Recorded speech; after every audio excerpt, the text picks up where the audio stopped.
Megalodon, जिसे killing machine भी कहा जाए, तो ये इसकी फितरत से कुछ अलग नहीं होगा। मेगालोडॉन एक ऐसा मॉन्स्टर जो समुद्र में राज करता था। तो फिर आखिर ऐसा अचानक हुआ क्या जो मेगालोडॉन अचानक ही एक्सटिंक्ट हो गया? और अगर एक्सटिंक्ट नहीं हुआ तो अब मेगालोडॉन कहाँ है? तो आज की वीडियो आप पूरी देखना, क्योंकि हम साथ मिलकर इस मिस्ट्री को अनसोल्व करेंगे। और मैं आपसे प्रॉमिस करता हूँ कि आप जब ये वीडियो देख रहे होंगे तो इस वक्त आप एक अलग ही डायमेंशन में होंगे। आज की सेंचुरी में समुद्र में रहने वाली ब्लू व्हेल सबसे बड़ी मछली है। इनफैक्ट अगर हम अर्थ में रहने वाले सब लिविंग थिंग्स से भी कंपेयर करते हैं तब भी ब्लू व्हेल का कोई मुकाबला नहीं है हमारे अर्थ में।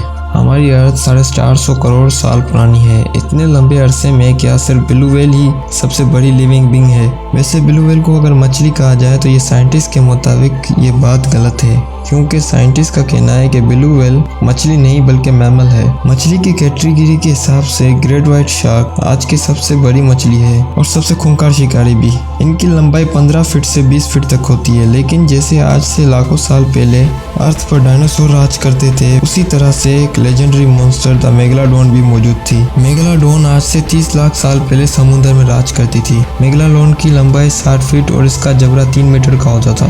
और साइंटिस्ट के मुताबिक 60 फीट की लंबाई एवरेज है मेगालोडॉन के लिए। इसका मतलब है कि कुछ साइंटिस्ट का यहाँ तक कहना है कि मेगालोडॉन की लंबाई अपने एवरेज साइज से 3 गुना ज्यादा तक पहुँच जाती थी, जो 180 फीट तक होती है। मेगालोडॉन के जबड़े में 270 एक तेज तलवार से भी ज्यादा नुकीले दांत होते थे। इनके जबड़े में दांत 5 लाइन में होते थे और इनके दांत का साइज 3 इंच से 7 इंच तक चला जाता था। और आपको ये जानकर शौक लगेगा कि अगर किसी वजह से मेगालोडॉन का दांत टूट जाता तो ये नया दांत निकालने में सिर्फ 1 से 2 दिन का वक्त लगता था। मेगालोडॉन अपने शिकार को दबोचते वक्त अपने शिकार पर जिस प्रेशर से हमला करता था वो करीब 10 टन से ज्यादा का प्रेशर होता था। इनका वजन तकरीबन 100 टन के आसपास हुआ करता था। मेगालोडॉन शार्क इतना बड़ा था कि इनको हर रोज बहुत ही ज्यादा खाने की जरूरत पड़ती थी। साइंटिस्ट की माने तो इनको हर दिन 1 टन जितना खाना चाहिए होता था, जो मेगालोडॉन समुद्र में रहने वाली ब्लू व्हेल, सी काऊ और सी लाइन को खाकर अपने हर दिन की जरूरत को पूरा करती थी। मेगालोडॉन के बच्चों का वजन 2 से 3 टन और इनकी लंबाई 10 फीट तक पहुंच जाती थी। और इनका जन्म समुद्र के इन इलाकों में होता था जहाँ पर पानी काफी ज्यादा था, क्योंकि जिंदा रहने के लिए इन मॉन्स्टर को जरूरत से ज्यादा पानी की जरूरत होती थी। इसी वजह से मेगालोडॉन शिकार करने समुद्र के किनारे पर नहीं आती थी, क्योंकि इन मॉन्स्टर का साइज बहुत ही ज्यादा ह्यूज था और पानी का लेवल कम होना मतलब इन मॉन्स्टर के लिए सुसाइड करने के बराबर था। तो आखिर इतने बड़े और ताकतवर मॉन्स्टर होने के बावजूद मेगालोडॉन एक्सटेंड आखिर हुए कैसे? क्योंकि डायनासोर जैसे मॉन्स्टर को खत्म करने के पीछे एक बहुत बड़े एस्टेरॉयड का हाथ था। लेकिन मेगालोडॉन के साथ आखिर ऐसा हुआ क्या? मेगालोडॉन के एक्सटेंड होने की वजह का आज भी साइंटिस्ट ठीक तरह से पता नहीं लगा पाए हैं। इनके एक्सटेंड होने के लेकर बहुत सी थ्योरीज निकली हैं,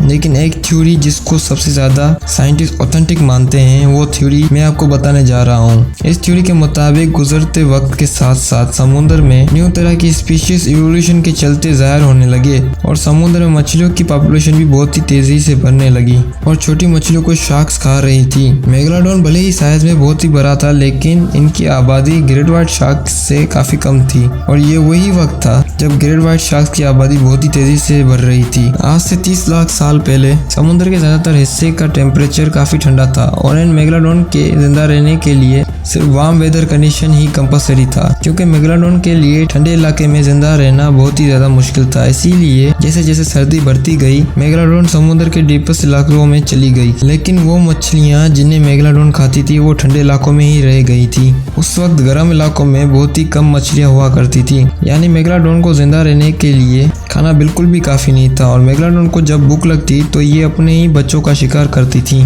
तो इसी वजह से मेगालोडॉन की स्पीशीज पूरी तरह से खत्म हो गई, ऐसा कुछ साइंटिस्ट मानते हैं। तो पहला सवाल ये आता है, क्या मेगालोडॉन आज भी अर्थ पर एग्जिस्ट करती है? क्योंकि पिछले कुछ सालों में ऐसे मिस्टीरियस इंसिडेंट सामने आए हैं जो मेगालोडॉन को एक्सटेंड होने की बात पर एक बहुत बड़ा सवाल खड़ा करता है। 1875 में होने वाले समुद्री रिसर्च में मेगालोडॉन के 2 दांत पाए गए थे, जिनकी कार्बन रेटिंग से ये पता चला था कि ये शायद दांत 10,000 साल पुराने हो सकते हैं। लेकिन मेगालोडॉन लाखों साल पहले ही एक्सटेंड हो चुका था, तो फिर ये दांत आखिर कैसे 10,000 साल पुराने हो सकते हैं? 2009 में हिस्टोरिकल चैनल की डॉक्यूमेंट्री ऑफ कैलिफोर्निया में एक शार्क को पकड़ने का मिशन दिखाया गया था। यहाँ के लोगों का कहना था कि यहाँ पर एक बहुत ही बड़ी शार्क मौजूद है जो तेजी से इस इलाके के मछलियों को खा रही थी। इन लोगों के मुताबिक ये शार्क 45 फीट तक लंबी थी। अगर ये बात सच है तो ये शार्क मामूली ग्रेट व्हाइट शार्क 100% नहीं हो सकती, क्योंकि व्हाइट शार्क का साइज ज्यादा से ज्यादा 20 फीट तक का ही होता है। लेकिन ताज्जुब की बात तो ये है कि चैनल की टीम इतनी बड़ी शार्क को ढूंढने में नाकाम रही। मेगालोडॉन की मौजूदगी को लेकर आज भी साइंटिस्ट में बहस जारी है, लेकिन ज्यादा लोग इस बात पर एग्री करते हैं कि मेगालोडॉन कई सालों पहले ही एक्सटेंड हो चुका है। इन्हीं कुछ सालों में हमें जितने भी मेगालोडॉन की बातें सुनने को मिली हैं, इनमें से ज्यादातर अनसोल्ड हैं। लेकिन कोई स्पीशी 100% एक्सटेंड हो गई है या नहीं, ये बताना लगभग इम्पॉसिबल है, क्योंकि ऐसे बहुत से समुद्री क्रीचर थे जिन्हें साइंटिस्ट ने एक्सटेंड मान लिया था, जो बाद में जाकर गलत साबित हुआ, जैसा सिलिकन मछली के साथ हुआ था। सिलिकन एक ऐसी मछली थी जो आज से करीब 6 करोड़ साल पहले एक्सटेंड हो गई थी, ऐसा साइंटिस्ट मानते थे। लेकिन यही सिलिकन 1938 में साउथ अफ्रीका के समुद्र के किनारे में पाई गई थी, जो डायनासोर के वक्त से अपने वजूद को अर्थ पर टिकाए हुए है। इसके अलावा मेगामाउथ शार्क एक ऐसी शार्क की स्पीशी है जो करीब 7 मीटर तक बड़ी होती थी। लेकिन ताज्जुब की बात तो ये है कि 1976 से पहले शार्क की इस स्पीशीज के बारे में साइंटिस्ट को पता ही नहीं था कि ऐसी भी शार्क अर्थ पर एग्जिस्ट करती है। आप में से कईयों ने मैरियाना ट्रेंच के बारे में जरूर सुना होगा, जो दुनिया की सबसे गहरी जगह है। साइंटिस्ट की माने तो वहाँ पर ऐसी मिस्टीरियस स्पीशीज हो सकती हैं जिनके बारे में हम सोच भी नहीं सकते। 21वीं सेंचुरी के इस मॉडर्न टाइम पीरियड में भी हम आज भी समुद्र के सिर्फ 5% एरिया के बारे में भी ठीक तरीके से मालूम नहीं कर पाए हैं। बाकी के 95% के बारे में हमें कोई भी आइडिया नहीं कि वहाँ पर क्या हो सकता है, क्योंकि समुद्र इतना ज्यादा बड़ा है कि वहाँ पे सिर्फ एक पर्टिकुलर स्पीशीज के क्रीचर को ढूंढ पाना